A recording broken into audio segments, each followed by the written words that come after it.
Bom dia a todos e todos. Meu nome é Silvia Gasparian Colello, eu sou docente da Faculdade de Educação da USP.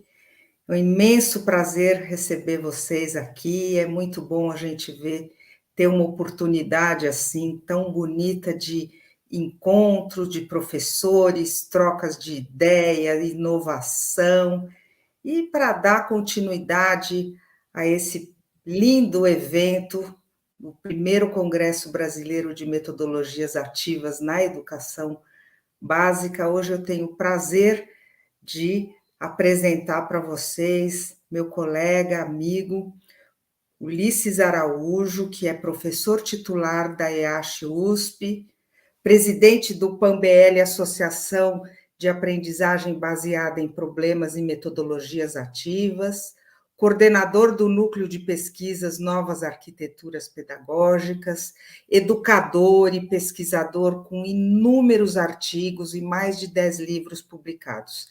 Eu tenho certeza que vocês vão adorar escutar o professor Ulisses falando. É com você, Ulisses, nesta palestra, com um título tão inquietante, tão polêmico: Metodologias Ativas, Tecnologias e Qualidade na Educação. Uma equação possível? É possível. Essa pergunta que eu me faço, né? Por isso que eu coloquei ela como título dessa fala. E agradecer, então, a Silvia, a apresentação feita.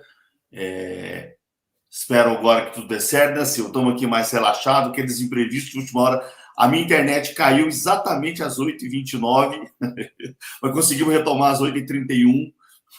Foi só um pico e estamos aqui, gente, para trazer um pouco para vocês dessa história, dessa experiência que eu tenho com metodologias ativas, não só no Brasil, como fora do Brasil. O professor sempre fala demais, como eu brinco, então a minha ideia é falar 30 minutos, mas eu duvido que vão dar só 30 minutos. A Silvia já está preparada ali para a gente poder ter mais tempo de discussão pelas perguntas do chat. Mas eu preparei uma apresentação aqui no Prezi, que espero que dê certo. Só um minutinho, a gente precisa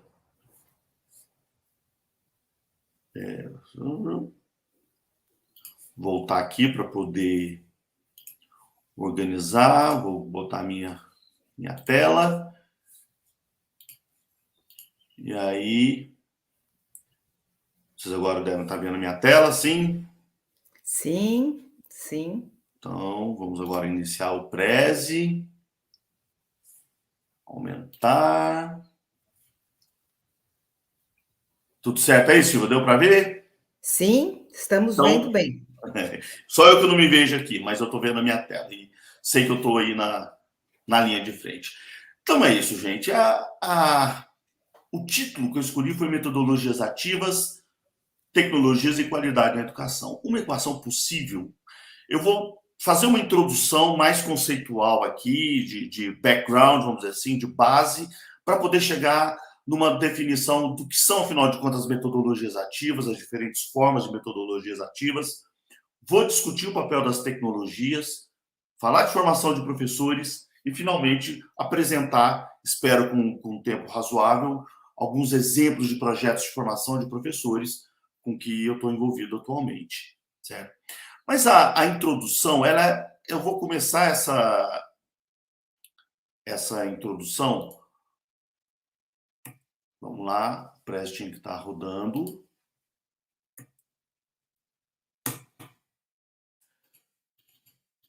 O teste ele funcionou muito bem. Fazer uma discussão epistemológica. Epistemologia é a ciência do conhecimento, vamos dizer assim. Logia, estudo, epistemo, conhecimento.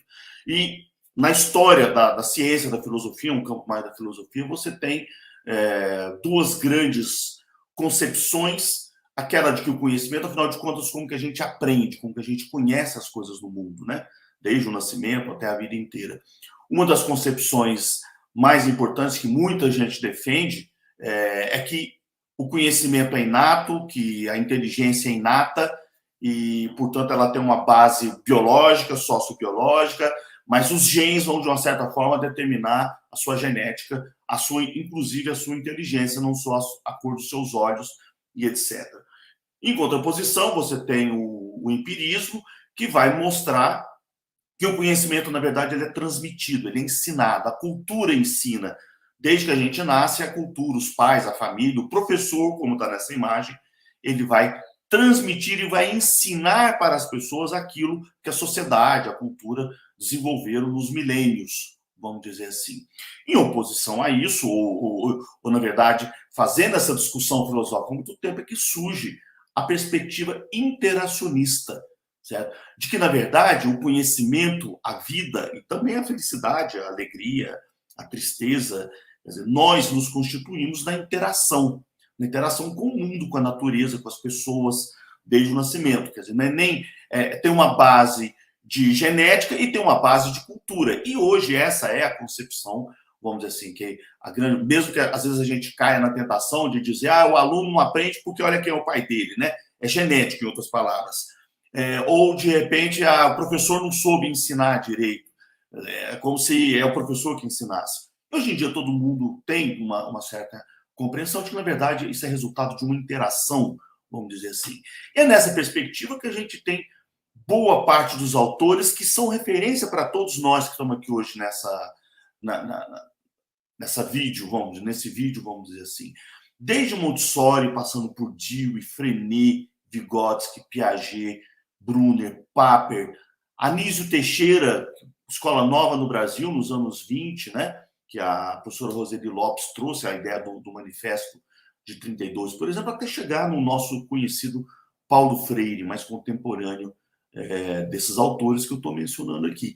E todos eles têm como mesmo que não se diziam interacionistas, porque isso é uma discussão posterior, mas no fundo eles assumiam essa perspectiva epistemológica, a importância da interação, da relação para a construção do conhecimento e, principalmente, da prática, da ação, que aí, desde o Dewey, Montessori, Dewey e todos esses autores aqui, são autores que defendiam de que o conhecimento ele tem relação direta com a ação. É nesse sentido, nessa história, que foram criadas muitas universidades, somente a partir dos anos 60, a primeira conhecida é a de McMaster, no Canadá, que se inspiraram a partir, principalmente, de Dewey e autores, mesmo como Paulo Freire, Piaget, Vygotsky, todos esses que eu mencionei aqui, no que se chama de aprendizagem baseada em problemas. A ideia de problematização do Paulo Freire é muito forte na concepção da criação dessas novas universidades no mundo inteiro, que hoje são universidades de referência, né, no mundo.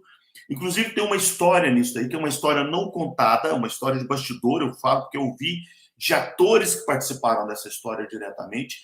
E aí fez 5, 6, 7, 8, por aí. Aalborg, na Dinamarca, foi criado em 74, 72, Maastricht, na Holanda, também nessa época. Na mesma época, Linköping, esquece que escreve Linköping aqui, na Suécia. Delaware vem depois, assim como a USP Leste, né, que é onde eu trabalho. Mas a origem dessas universidades na Europa, principalmente, ela se deu com muito apoio e ajuda de exilados latino-americanos, aqueles que conheciam o trabalho do Paulo Freire de problematização.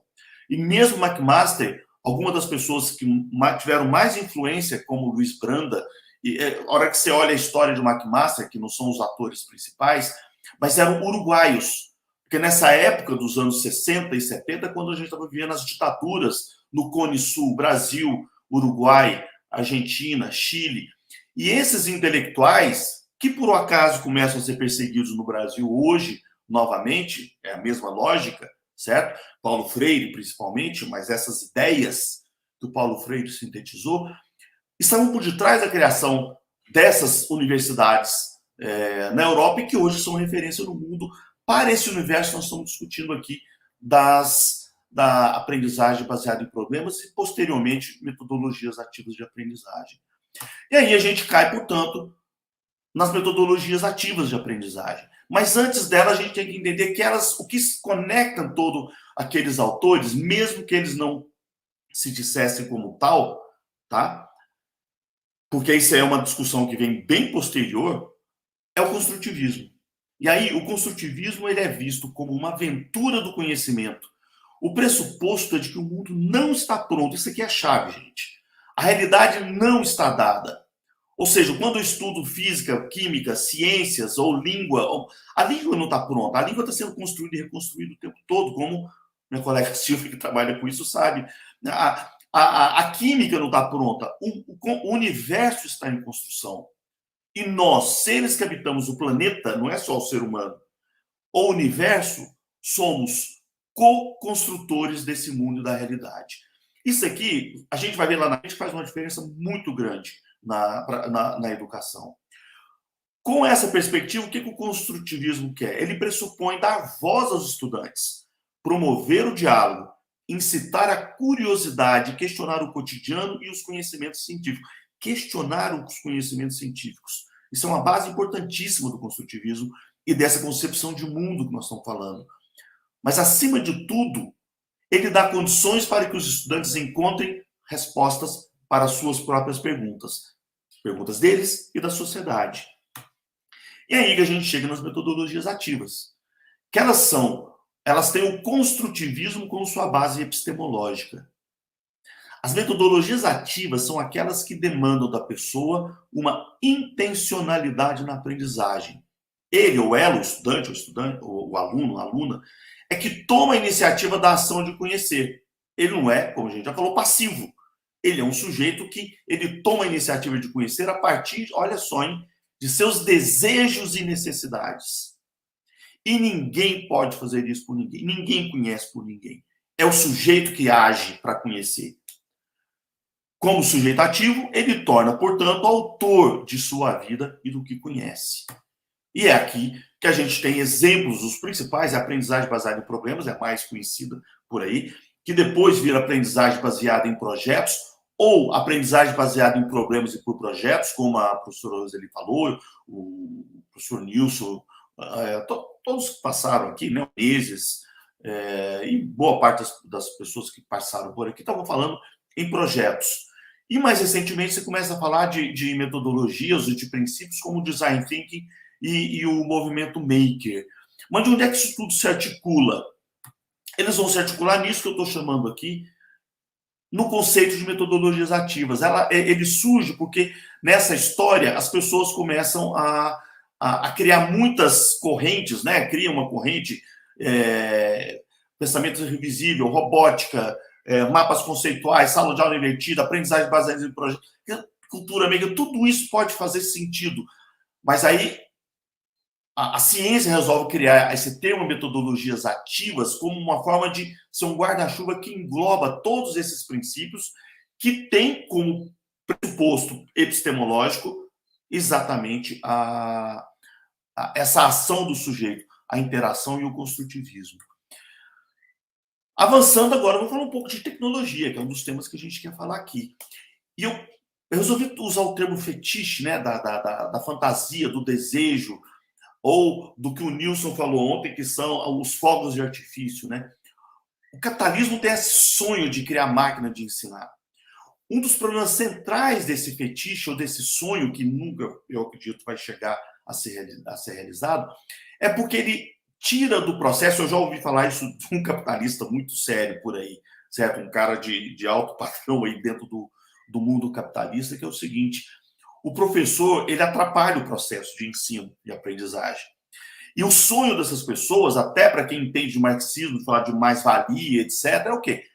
É fazer uma máquina. Assim como eu tenho uma máquina da inteligência artificial, por exemplo, e outras que substituem o ser humano nas atividades rotineiras, o sonho de quem quer ganhar mais dinheiro com a educação é criar as máquinas de ensinar.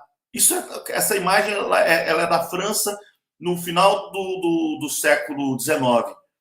Essas outras máquinas aqui, com essas crianças, são as máquinas de ensinar do Skinner. Certo? Isso hoje, que tem mais de 100 anos, continua nos dias atuais. Então as pessoas criam esses fetiches que são softwares os MOOCs, né, os Massive Online Open Course, como Coursera, Khan Academy, edX, Udemy, Udacity, o que está por detrás disso? Foi um grande boom, vendeu, gerou bolha na internet, porque todo mundo, os capitalistas começaram a jogar dinheiro ali, o grande capital. E hoje todas essas empresas estão em situações muito complicadas. Por quê? Porque elas não mudaram a lógica do conhecimento. São feitos, eu costumo brincar, eu tenho muito amigo engenheiro. Ela é feita por engenheiro que não entende de educação. Continua preso naquele modelo que eu vou ensinar, eu vou botar no vídeo e as pessoas vão aprender. Eu só substituo o professor pela tela. Ou substituo o professor pela inteligência artificial e crio um decoreba de matemática, achando que as pessoas, que é assim que as pessoas aprendem. Elas ignoram o que, de fato, como que as pessoas aprendem. E hoje, os cientistas atuais, e usando um termo que eu gostei muito ontem, que o Nilson Machado usou, as cascas de banana, hoje todo mundo fala que o futuro é a realidade aumentada, a realidade virtual, robôs. É verdade, mas com cuidado, desde que a casca de banana é desde que eu entenda o princípio epistemológico. Porque se eu vou usar uma realidade aumentada simplesmente para botar um celular, para fotografar olhar, visualizar uma planta e a partir daí trazer um monte de informação, de novo, eu continuo no mesmo modelo epistemológico, porque o que vai aparecer na tela do celular da pessoa na realidade aumentada ou no óculos virtual, na realidade virtual, alguém programou e alguém colocou lá. Ou seja, o conhecimento está dado. Este é o perigo dessas tecnologias. Se elas forem interpretadas, de novo, como transmissão de conhecimento, como geralmente os engenheiros fazem, que eles acham que matemática é decoreba, é memorização, é só praticar que você vai aprender. E não é interação. Então, essas tecnologias, elas têm um potencial, mas elas ainda não chegaram nesse ponto de interação. Elas são programadas por alguém que coloca lá o que você vai ver, o que você vai... e aí as crianças, às vezes, se encantam e logo caem fora, por isso que é um fetiche, e desistem dessa tecnologia. Aí vão inventar outra para poder vender novamente. Hoje, o que a gente precisa estar usando com muito cuidado são as tecnologias educacionais interativas. E aqui não está porque não é educacional, mas o Waze é uma das grandes evoluções. As pessoas co-constroem o universo dentro do Waze. Olha, tem um acidente aqui, tem um buraco na pista ali, certo?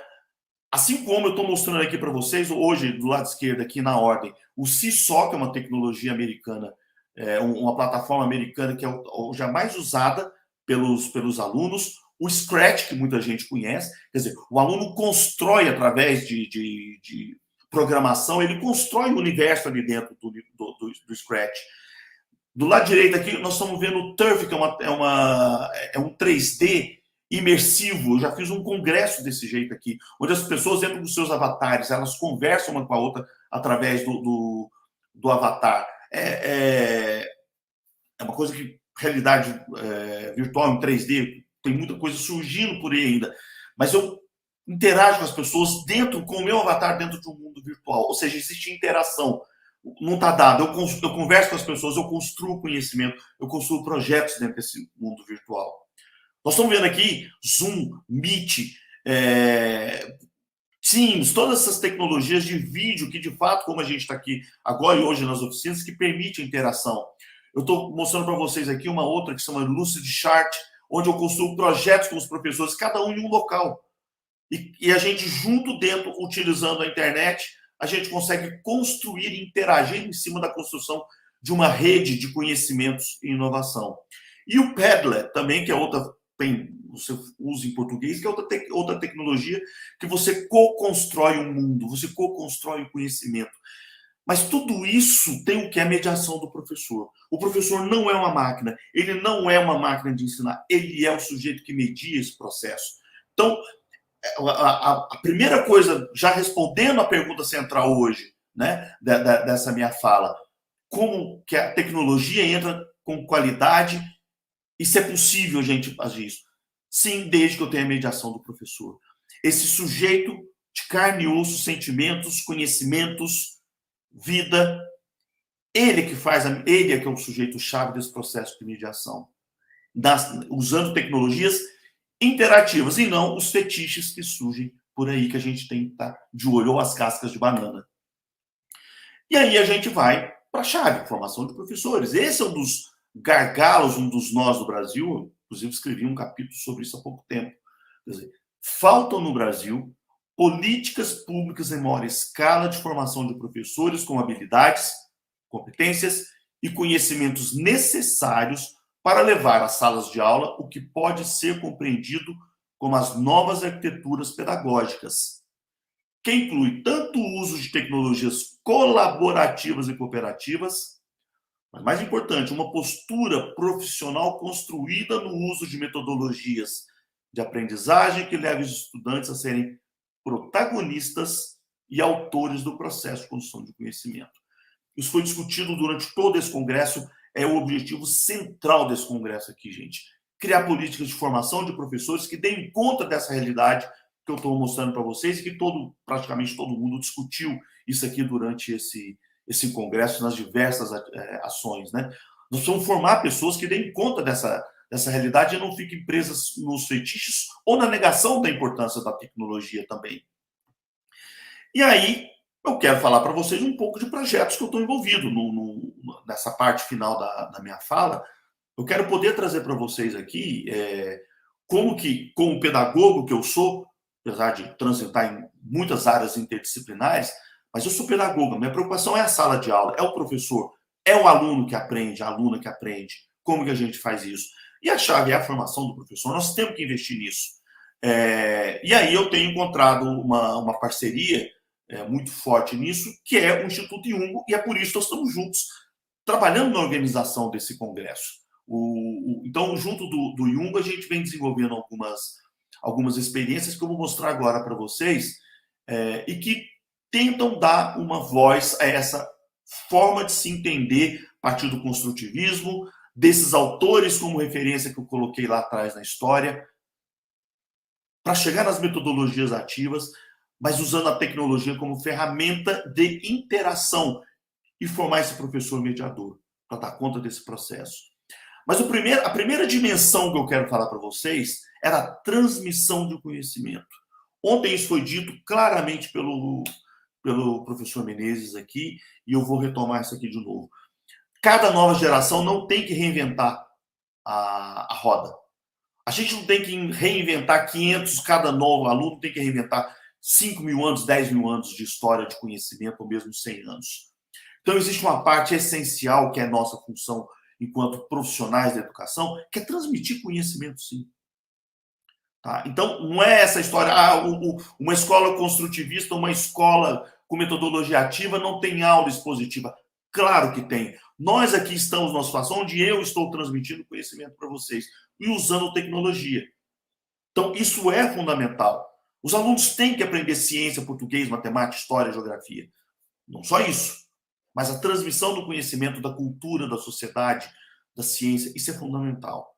Não dá para a gente negar esse papel da escola. A diferença que aí vem permeando todo esse congresso é trabalhar com situações, problemas reais e contextualizadas no mundo do aluno. Eu vou mostrar exemplos práticos para vocês. E isso tem que ser interdisciplinar. A água não é química ou física. A violência, ela não é histórica só, ou geográfica, ou social, ou biológica. Nós temos que trabalhar de forma interdisciplinar nesses problemas reais e contextualizados. E como? Não mais o trabalho individualizado. O trabalho da escola, que aí entra a pedagogia de projetos, ela precisa ser colaborativa e cooperativa. E assim, o mundo do trabalho e o mundo do conhecimento hoje exige, a partir dos conceitos de interdisciplinaridade, transdisciplinaridade, etc. E o mais importante, voltando à discussão epistemológica, pegando aquela base que eu comentei, como Montessori, como Freinet, como Dewey, Piaget, Vygotsky, todos esses autores, e principalmente nosso amigo Paulo Freire, né?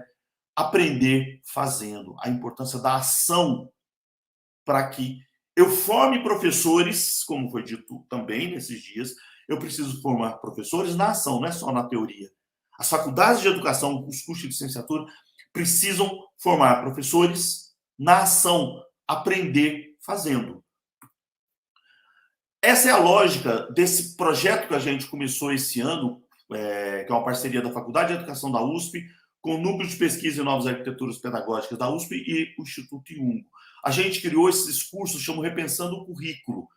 Humanidades, nós criamos 4 cursos iniciais: Humanidades, Linguagens, Ciências, Projetos de Vida e Cidadania. Esses cursos foram pensados inicialmente só para Fund 2 e ensino médio, e estamos planejando para o ano que vem atingir o Fund 1 com novos cursos. Mas como está escrito aqui no início, que os cursos Repensando o Currículo se propõem a promover o desenvolvimento profissional de docentes da educação básica, anos finais do ensino fundamental e ensino médio, por meio de experiências e práticas educativas emancipadoras e ativas, auxiliando escolas e docentes a repensarem o seu papel, o currículo e as práticas educacionais. O curso é totalmente gratuito. Ele foi oferecido, nós oferecemos esse ano 1.200 vagas, foram 3 ofertas, inclusive a terceira está em ação agora, ela está acontecendo agora. Ele tem 10 semanas de duração, foram 1.200 vagas, nós temos professores de 21 estados participando, e por incrível que pareça, sobrou vaga. Nós não estamos com as turmas cheias, porque ainda falta gente interessada em fazer um curso como esse, nessa linha que nós estamos falando aqui, mesmo oferecendo para o Brasil inteiro. Transmissão de conhecimento. Então, aí sim entra a tecnologia. Nós temos um canal no YouTube, convido vocês a conhecerem, Repensando o Currículo, dentro do canal do YouTube. Nós gravamos as videoaulas. A professora Silvia, que está comigo aqui, ela coordena o curso de linguagens na educação, a disciplina de linguagens na educação. São 14 vídeos que a gente gravou. Nós já temos 60 vídeos dentro dessa plataforma, e o ano que vem a gente quer dobrar. Mas são, por exemplo, aqui, vocês estão vendo um dos meus vídeos no lado direito aqui, os temas das aulas, todas elas, 26 minutos, 10 minutos, 14 minutos, novas arquiteturas pedagógicas, metodologias ativas de aprendizagem baseada em problemas por projetos, design thinking, temas transversais, o currículo transversal. Então, esse conhecimento que a gente é especialista, nós, professores da universidade, somos especialistas, a gente gravou videoaulas em torno de 20 minutos e elas estão disponíveis no YouTube, aberta para toda e qualquer pessoa. É a transmissão do conhecimento, não precisa da mesma aula. Se vocês olharem aqui, eu já tenho 2.000, no canto esquerdo aqui, 2.200 visualizações nessa aula. Eu não estou dando aula só para 60 pessoas agora, ou 30 dentro da universidade. Eu consigo levar esse conhecimento para... Já foram 2.200 visualizações em poucos meses que esse vídeo está no ar. Então, essa é a parte de transmissão do conhecimento. Que eu estou falando que usando a tecnologia a nosso favor, a tecnologia interativa. E onde é que ela vem? Agora, vamos contextualizar o conhecimento, como é o segundo item que a gente falou. E isso aqui não envolve tecnologia, não envolve dinheiro na escola, como muita gente às vezes pergunta nos chats do Congresso, etc. Eu estou falando do mundo real, onde as pessoas vivem. O problema de saneamento, o problema do ponto de ônibus que não tem cobertura, o problema da acessibilidade no ônibus aqui do lado esquerdo, o problema de uma comunidade que está escrito ali proibido de jogar entulho, olha a situação. Isso aqui não fui eu que trouxe esses problemas. Essa problematização está sendo feita pelos alunos. E, no meu caso, professores de escola, tá? Que eles estão problematizando. Eu ainda estou formando o professor com isso daqui. Não estou ainda chegando lá na sala de aula com o aluno fazendo isso. Também, mas o professor, para poder levar isso para a sua sala de aula, ele primeiro precisa aprender como faz e perder o medo. E como que ele perde o medo? Fazendo. Aí que os cursos de formação de professores nossos têm essa perspectiva de projetos. Mas não só coisas concretas. Eu quero mostrar para vocês agora, dentro dessa perspectiva, alguns projetos aqui na área de, por exemplo, no curso Repensando o Currículo. Esse é um projeto que foi desenvolvido por esses candidatos, por esses professores aqui, Amanda, Dariene, Lucivando e Sueli. Quem sabe até alguma delas está presente aí, né? Em uma perspectiva social, tirinhas e experimentos como aporte pedagógico para o ensino de ciência da natureza veiculadas via e-book. Então, elas criaram, vamos ensinar ciência através de tirinhas. Tem 500 mil experiências, vocês não têm noção do que a gente está conseguindo. E na área, inclusive, é uma área hard, né, que as pessoas costumam dizer que mas isso é fácil em ciências, em robótica. Não, estou falando na área de humanidades, por exemplo, esse outro projeto aqui. Isso é coisa de menina, certo? O tema, valorizar o protagonismo feminino. Qual que é o problema que esses professores identificaram? Como o Facebook pode contribuir como ferramenta de comunicação no protagonismo feminino. E aí eles foram lá e criaram uma página no Facebook. Então, esses professores ou alunos de licenciatura, nesse caso aqui são professores que vieram fazer o curso Repensando o Currículo, elas estão aprendendo na ação o que eles criam aplicativos. Nunca fizeram isso na vida, mas criaram aplicativos. Criaram o Facebook, até que todo mundo hoje em dia tem, ou o Instagram, tem projetos que utilizam o Instagram, mas, ou seja, em áreas que não são áreas só de ciência, em áreas de humanidades, em áreas de alimentação, em áreas de história, de linguagem. É isso que a gente está falando aqui, a articulação da tecnologia, mas de forma interativa, de forma onde, de fato, professores e alunos vão poder, a hora que esses professores se apropriarem dessa forma de trabalhar, de mediar um processo de ensino-aprendizagem, e nós estamos fazendo isso com eles, para eles aprenderem como que faz, eles vão perdendo medo e vão agindo. Então, começando a finalizar, eles constroem equipamentos, e aí entra assim mais a cultura maker de todo esse processo aqui. Eles criam professores de ciências que não têm laboratórios nas suas escolas, através de sucata, eles criam um microscópio, como vocês estão vendo lá direito, estufa, coisas para ensinar física.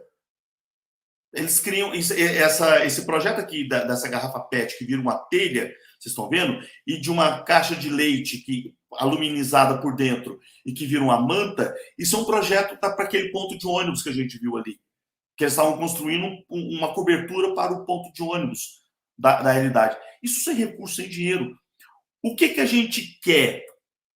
Agora sim, para fechar a minha fala, o que a gente quer com essas metodologias? A resposta a essa pergunta: metodologias ativas, tecnologias e qualidade na educação. Uma equação possível?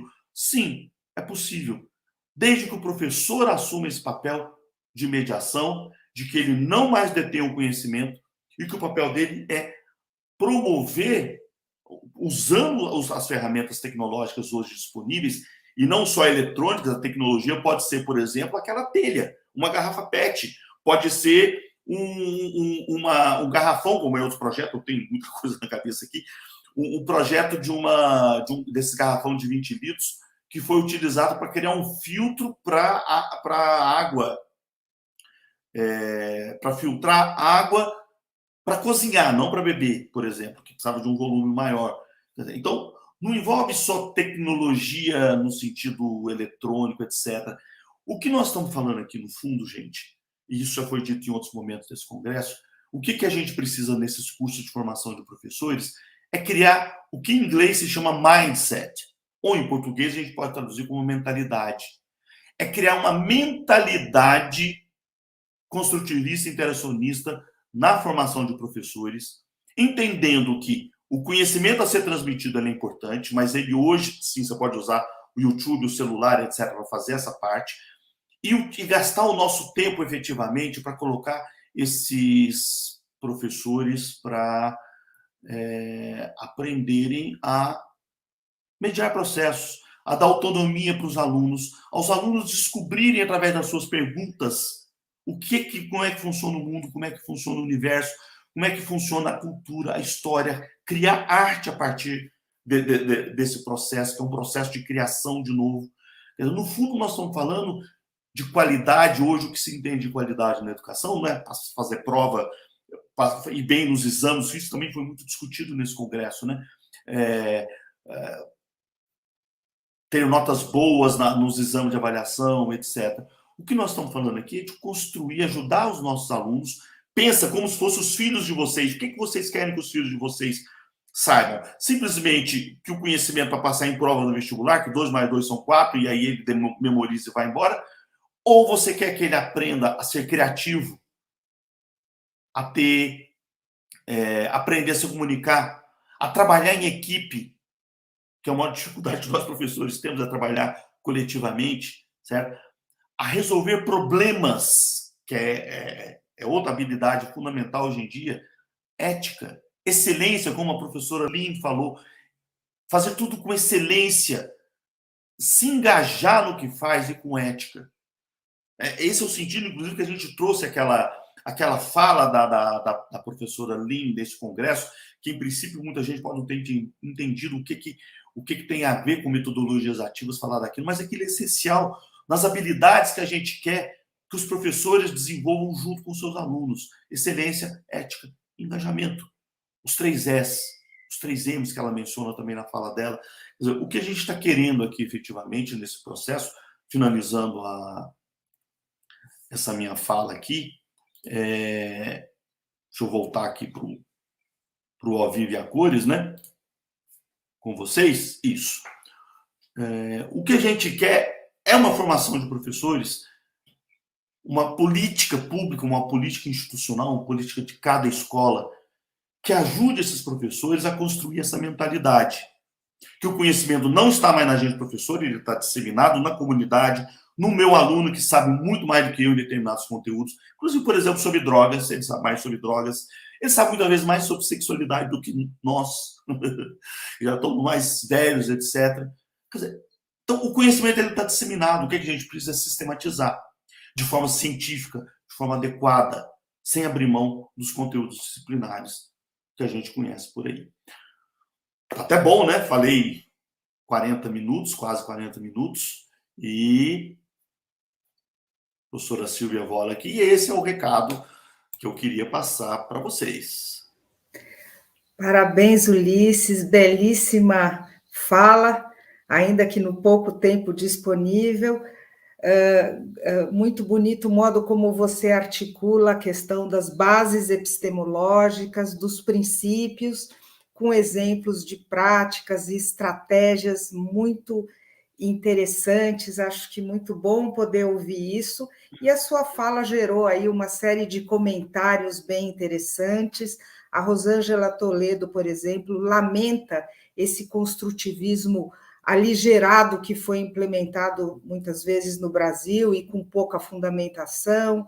O Marcelo Silveira lamenta que Paulo Freire seja tantas vezes desvalorizado no seu próprio país. A Palma Castro lamenta também essa lógica capitalista de ensino que valoriza os fetiches, o consumo, o clientelismo e tudo mais. A Cristiane valoriza, ressalta isso que você falou da importância da criatividade no ensinar e no aprender. E eu, pessoalmente, gostaria de valorizar esse exemplo que você deu do curso Repensando o Currículo, pela oportunidade ímpar da gente criar um diálogo produtivo entre universidade e a educação básica. Está mais do que na hora dessas duas instâncias poderem se aproximar e desafiar os professores para reinventar a escola, para encontrar novas estratégias em prol da qualidade do ensino. Bom, eu tenho algumas perguntas também que são bem provocativas, né? Falando um pouco na tecnologia, né? Eu acho que a gente tem um duplo desafio, né? Por um lado, dar aos professores uma segurança para trabalhar com a tecnologia. A gente sabe que aí na pandemia, muitos professores que não tinham tanta familiaridade aí foram pegos de surpresa e se viram muito angustiados para usar essas tecnologias. Por um outro lado, a gente sabe que não basta levar a máquina para a escola, né? Eu, recentemente, ouvi uma propaganda de uma escola particular assim, matricule seu filho e ganhe um tablet, né? E a gente sabe que não é o tablet que faz a educação.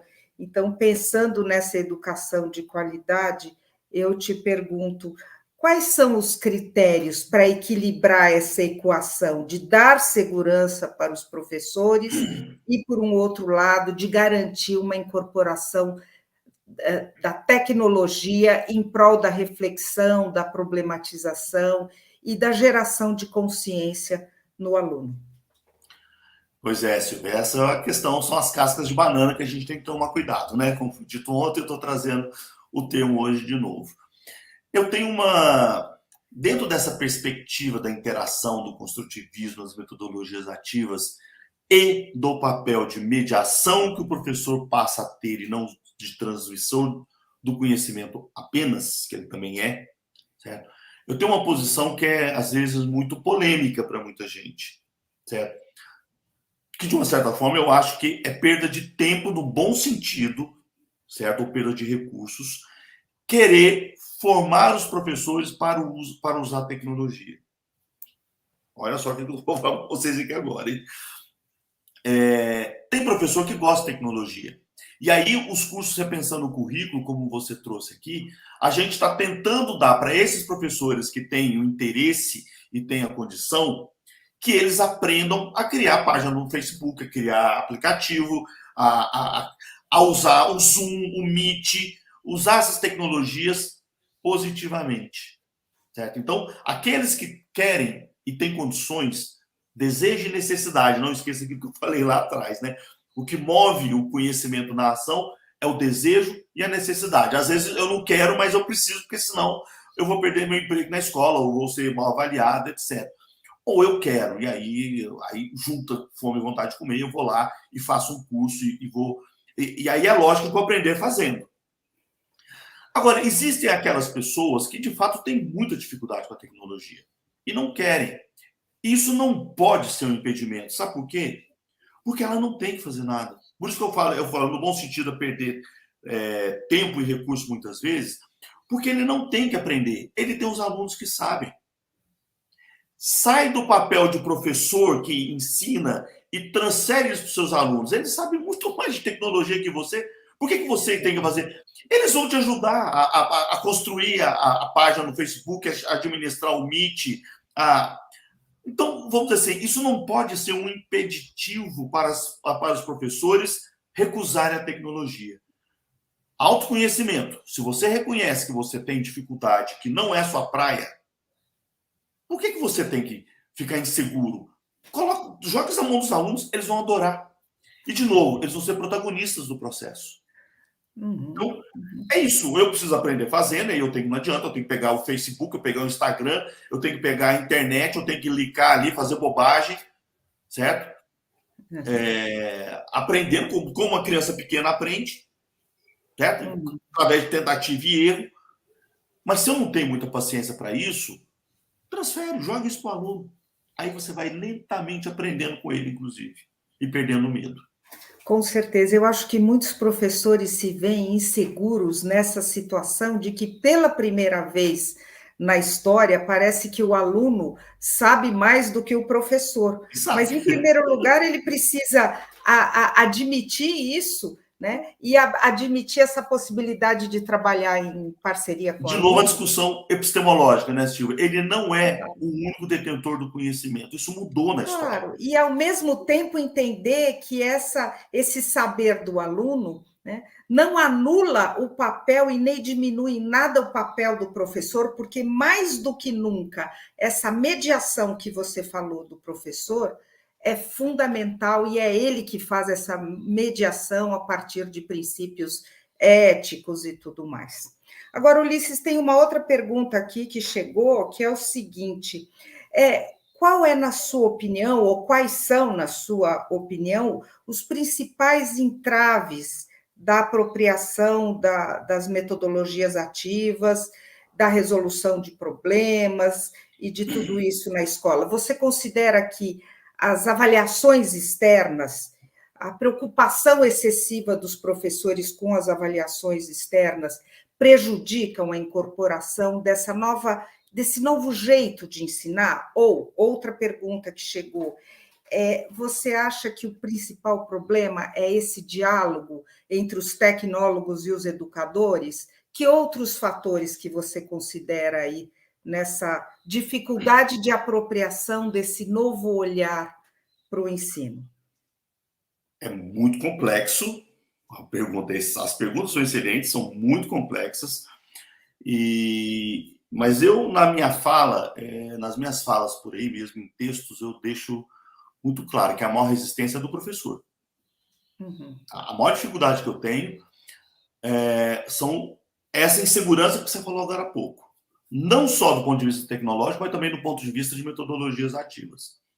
Os professores foram formados e continuam sendo formados, inclusive nas melhores faculdades de educação do Brasil e do mundo, inclusive a nossa, na USP, em sua grande maioria, eles continuam sendo formados para o século XIX, para ser essa pessoa que transmite o conhecimento.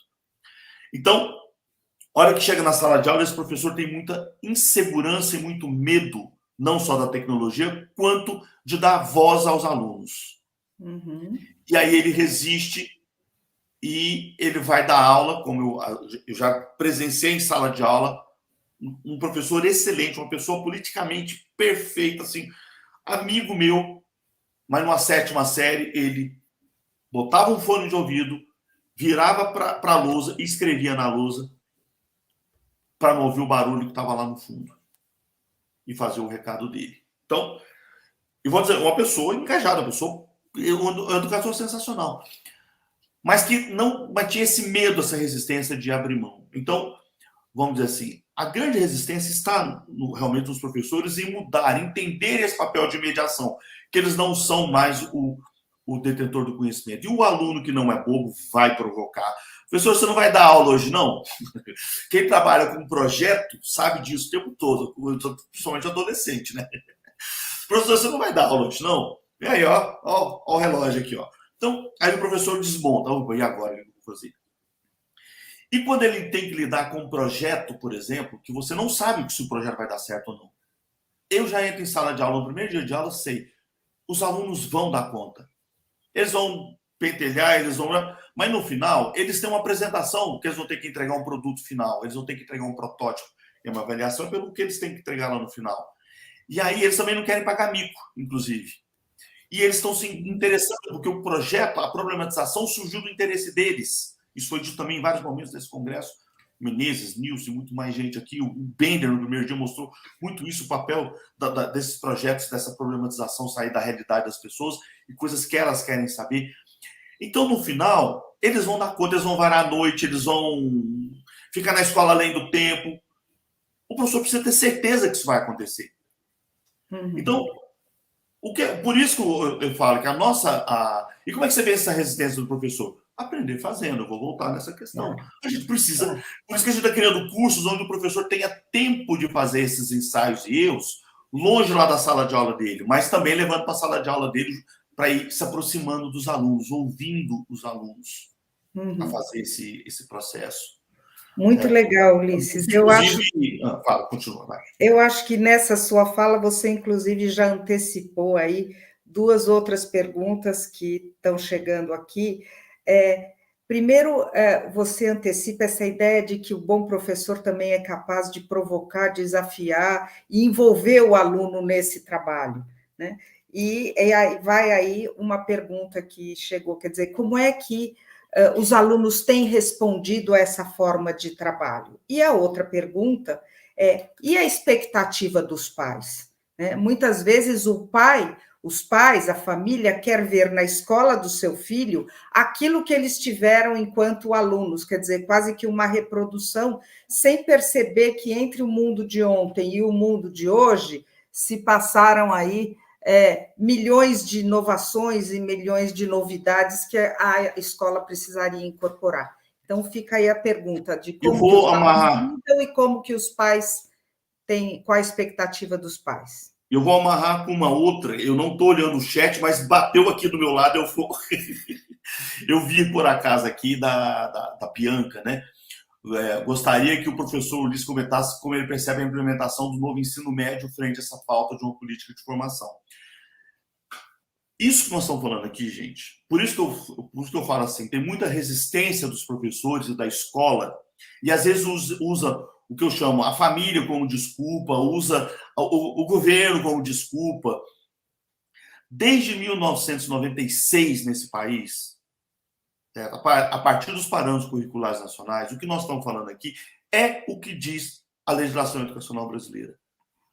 O novo ensino médio é isso aqui que nós estamos falando. romper a disciplinarização. Eu posso envolver política, não podia ser assim, devia ser daquele jeito, mas a essência, a BNCC, como ontem o Nilson e o Menezes também discutiram isso, elas têm seus defeitos, mas têm suas virtudes. A legislação educacional brasileira, ela apoia tudo isso que nós estamos falando aqui. Ela está dizendo, desde 96, mas principalmente agora, que a gente precisa trabalhar com habilidades, competências, com projetos de vida, com criatividade. Então, a legislação não é um impedimento para que isso aconteça. E nem a família. Porque a família confia na escola. Se a escola acreditar que essa educação que eu quero para o meu filho, e aí eu, professor, tenho que fazer essa reflexão. O que eu quero? Que tipo de escola eu quero que meu filho tenha? Uma escola onde ele vai lá para ficar papagueando o que o universo que o mundo já deu e o professor vai só mandar ele repetir, fazer prova para repetir? Ou eu quero que meu filho seja criativo, que ele aprenda a resolver problemas? Olha, cada um de vocês aí, eu olho. A minha filha, eu troquei a minha filha de escola, eu tenho uma filha de 11 anos, ela trocou de escola agora no meio do ano. Em grande parte porque eu estava procurando uma escola desafiadora.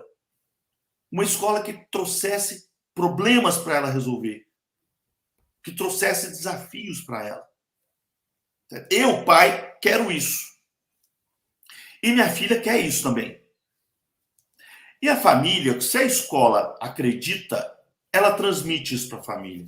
Você não acha que criatividade, ajudar seu filho a desenvolver a criatividade, ajudar a resolver problemas, ajudar ele a aprender a se comunicar, a conversar com os demais, a fazer apresentações, a estudar a ética da sociedade. Você não acha que isso é importante para o seu filho?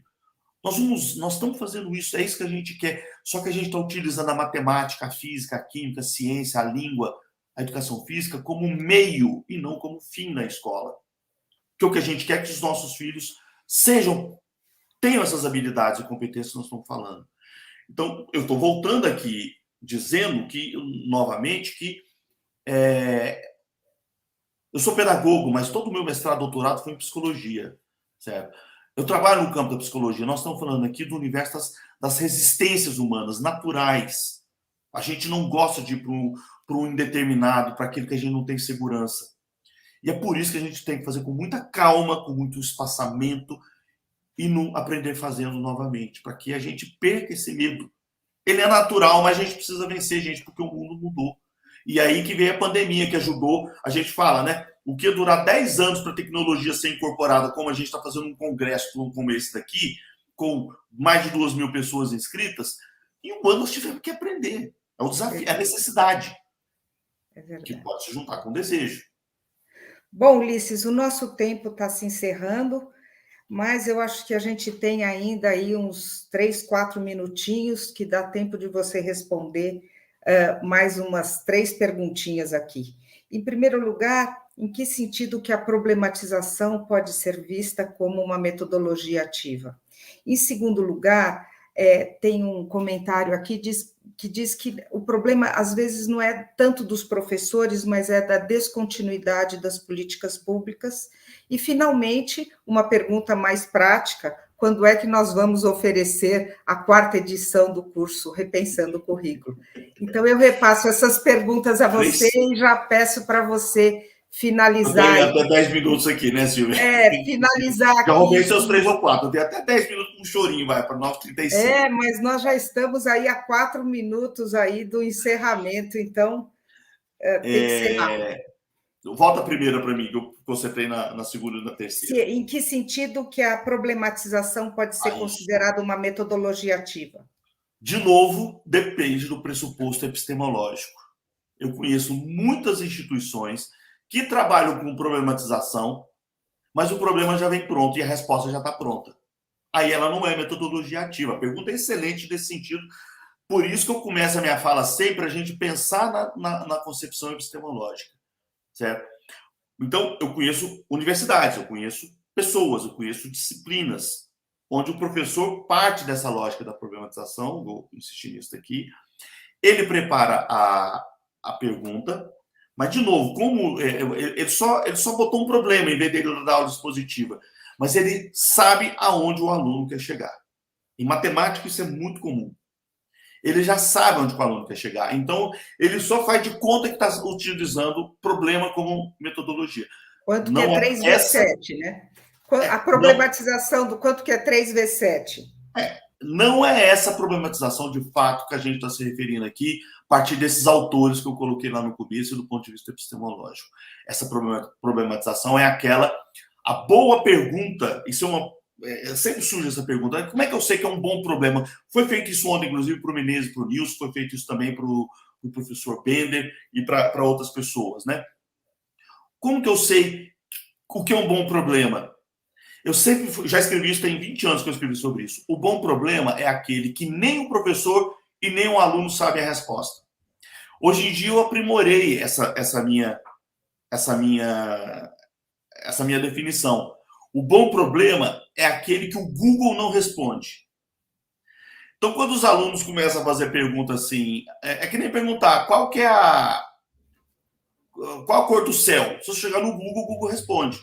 Mas se eu perguntar como, quais, como melhorar as aulas de ciências na escola José Joaquim da Silva, o Google não vai te responder. E você não sabe a resposta, nem o aluno sabe a resposta. Então, é essa pergunta que vai me levar a buscar soluções e buscar um engajamento. É a mesma coisa jogar no Google e perguntar assim: o que é melhor, o Corinthians ou o Palmeiras? É simples, é o Palmeiras, é claro. Certo? Então, não tem discussão. Mas é isso, gente, sem brincadeira. É aquela que é. Hoje em dia eu falo que o Google não te responde na hora que você jogar lá. Quem falou de descontinuidade, essa é a grande meleca desse país, não só desse país, de muitos países por aí, mas no Brasil isso é muito sério. A descontinuidade das políticas públicas, certo? Essa crítica, mas que a gente vem avançando lentamente com legislações, volto a dizer. Desde 96, o Brasil vem avançando em projetos educacionais de excelência no mundo inteiro. Infelizmente, isso sobe, como tudo na vida, sobe contratempos. Nos últimos 3 anos, para vocês verem a força dessa política, com toda a força que o atual governo federal e alguns estaduais tentaram desmontar essa construção histórica, que não é de partido. Isso começou desde a democratização em 88, que é a primeira Constituição brasileira que a educação passou a ser um direito. Desde 88, ela é um direito. E aí, a partir daí, você começa a construir políticas públicas de educação. Passou pelo PMDB, PSDB com o Fernando Henrique, todo mundo. Depois do governo Lula, tudo isso avançou bastante. Essa construção histórica tentaram destruir nos últimos 3 anos e não conseguiram. Falta 1 ano só e não conseguiram. Por quê? Porque ela está solidificada. As pessoas começam ou não a acreditar um pouco mais nessa perspectiva e não voltar para o fetiche, por exemplo, das escolas militares, como a gente viu por aí. Hoje, inclusive, semana passada, o fetiche da escola militar é o militar aposentado que vai lá dar aula numa escola, acompanhar a escola, etc., ele está ganhando R$4.500 por mês extra, além do salário dele de policial. Ganha muito mais do que o professor, sendo na Folha de São Paulo. Então a gente precisa tomar cuidado com esses fetiches. A educação é feita de pessoas, de professores, que nem nós que estamos aqui, dentro de sala de aula, trabalhando efetivamente e ajudando os alunos a aprender. E é isso que precisa ser valorizado. Agora a gente precisa ter continuidade em princípios e não em métodos e etc. A terceira, Silvia, eu vou viajando. Bom, entrou mais uma, né? A preocupação com a inclusão é um princípio ético. Não, mas falta a terceira Para você não esquecer de dizer quando que vai ter a nova edição do É. Olha, o nosso projeto, que está em avaliação agora pelo Instituto, e a gente acha que vai dar certo, o nosso projeto é converter, é uma nova arquitetura pedagógica que a gente está tentando. Nós fizemos um projeto piloto agora, com o curso de Metodologias Ativas. Eu ia até falar dele, mas tirei da apresentação por causa do tempo. A gente está transformando esses cursos, repensando o currículo, esses 4 iniciais, em ciências, linguagens, humanidades e projetos de vida e cidadania, a gente está convertendo eles em cursos por WhatsApp. Certo? Nós estamos trazendo isso para o WhatsApp, mas dentro do mesmo princípio. Nós não seremos incoerentes. Não é o WhatsApp com inteligência artificial, que nem a gente vê por aí, esses robôs que respondem para a gente nas lojas quando a gente vai comprar alguma coisa, que a gente não tem ser humano ali, pelo contrário.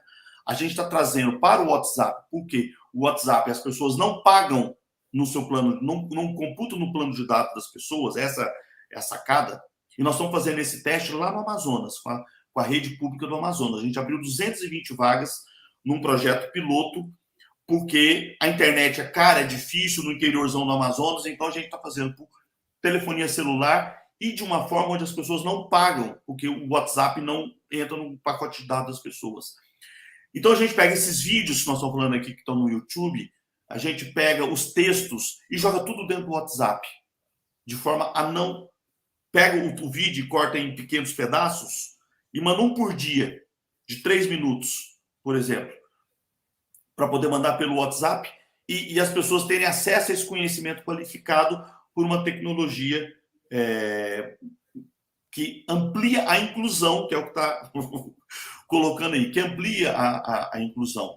Mas a gente não abre mão, continuamos tendo o mediador, ser humano de carne e osso, que se reúne também pelo WhatsApp ou utilizando, no caso, o Messenger, que é conectado com o Facebook, aí também não paga o Messenger. E nós temos os mediadores desse processo, que são as pessoas com quem a gente trabalha, que fazem essa mediação dentro do WhatsApp ou dentro do Messenger, porque a gente não abre mão desse contato humano, ser humano. Não tenha uma dúvida. hora por semana. Não tenha dúvida que eu acho que os nossos esforços têm que se adequar à realidade do país e às condições dos nossos professores. Eu acho que é só assim que a gente vai construir um diálogo muito interessante. Então, a nossa ideia é lançar esses cursos atuais, que estão com material já produzido, né, por WhatsApp, e criar novos cursos no ano que vem, que aí vai entrar matemática. Nós estamos querendo fazer a alfabetização, que a gente... com a Silvia Colela aqui, para trabalhar a alfabetização. Nós vamos trazer a ideia é trabalhar um curso sobre inclusão, também dentro do Repensando o Currículo, e outras possibilidades que a gente está vendo de poder ampliar e oferecer novas vagas o ano que vem, dentro desse formato tradicional, que é via internet, YouTube, etc. Certo? Mas, então, a ideia é continuar oferecendo e ampliar essas vagas no ano que vem. Muito bem. E a preocupação com a inclusão, você acha que é um princípio ético, que precisa ter um princípio ético? Como você vê essa questão? A inclusão é o que existe no mundo inteiro, para quem conhece meu trabalho, é a terceira revolução educacional, certo? Que nos outros países mais centrais, né, vamos dizer assim, no hemisfério norte, mesmo em outros locais do mundo, isso se deu desde o final do século XIX, começo do século XX, por exemplo, quando as mulheres começaram a ter direito a voto, a entrar na sociedade de uma forma mais igualitária, os negros, as pessoas diferentes, os deficientes, finalmente. É o que a gente fala que é a escola para todos. No Brasil, isso só começou em 88, quando a educação foi vista como sendo educação para todos. Então, nós estamos nesse processo, ele é fundamental. Certo? A inclusão e a acessibilidade, a tecnologia tem um papel fantástico na acessibilidade. Hoje, todos os vídeos, a gente não conseguiu colocar nesse vídeo aqui, nesse congresso, a tradução por Libras, certo? Porque ele era para ter sido feito ao vivo, e aí a gente mudou para online, como eu expliquei no dia da abertura, e tá aí no final, a gente não tinha recurso, infelizmente, estava muito em cima da hora, mas a acessibilidade ela é muito facilitada pela... eu tenho toda uma fala que eu poderia trazer aqui para mostrar para vocês como que inclusão ela se dá com o uso da tecnologia, por exemplo, como eu falei do WhatsApp, ferramentas como o YouTube, são gratuitas, que a gente consegue atingir 2.000 pessoas naquela minha aula que eu mostrei ali, em vez de ser 40 dentro da universidade, certo? Ela se dá nessa esfera da inclusão, de levar o conhecimento de qualidade para mais pessoas, mas ao mesmo tempo ela se dá também naquelas pessoas que têm deficiências e que precisam de apoio, por exemplo, na linguagem de Libras. Eu não comentei, a gente tem projetos, alunos meus desenvolvendo projetos de um aplicativo celular para ensinar química para alunos através da Libras, por exemplo. Então, a gente vai trabalhando e a tecnologia ajuda isso daqui. A transcrição, legendagem. Hoje o Google faz automática a legendagem de vídeos, por exemplo, para as pessoas, gratuitamente. Então, você tem uma série de ferramentas na tecnologia que precisam ser incorporadas para atender o princípio constitucional de que a educação é para todos. E a gente vai chegar lá. Agradeço imensamente a sua fala. Eu tenho certeza que essa sessão que está finalizando aqui é apenas o início de muitas outras reflexões, muitas outras problematizações, e que isso com certeza vai chegar nas salas de aula, nas inquietações dos professores e na importância da gente poder juntar, unir esforços para melhorar o ensino no Brasil e fazer uma educação de qualidade. Eu te agradeço imensamente e que outros eventos possam dar continuidade também a essa nossa conversa. Muito Eu que agradeço, obrigada. Silvia, pela mediação. Já convidando todo mundo, né? Estou no meu papel duplo aqui, né? De coordenador do congresso também. E daqui a pouco a gente vai ter a sessão com o professor Senson Tem, às 10 horas. Eu vou estar lá mediando, então daqui a pouco vocês vão me ver de novo lá, por causa da questão do inglês, né? A E conversa também continua. teremos outra sessão, duas sessões fantásticas hoje ainda pela frente, de mesas redondas. Uma delas, a professora Silvia vai estar lá também coordenando sobre linguagem, né? Vai ser a mesa redonda 8. As oficinas e os relatos de experiências à tarde. E a gente vai ter ainda a mesa 7 daqui a pouco, que vai falar sobre aprendizagem visível, que é outra imperdível. É isso, pessoal. Muito obrigado. Tchau, tchau. Muito obrigado a todos. Até logo.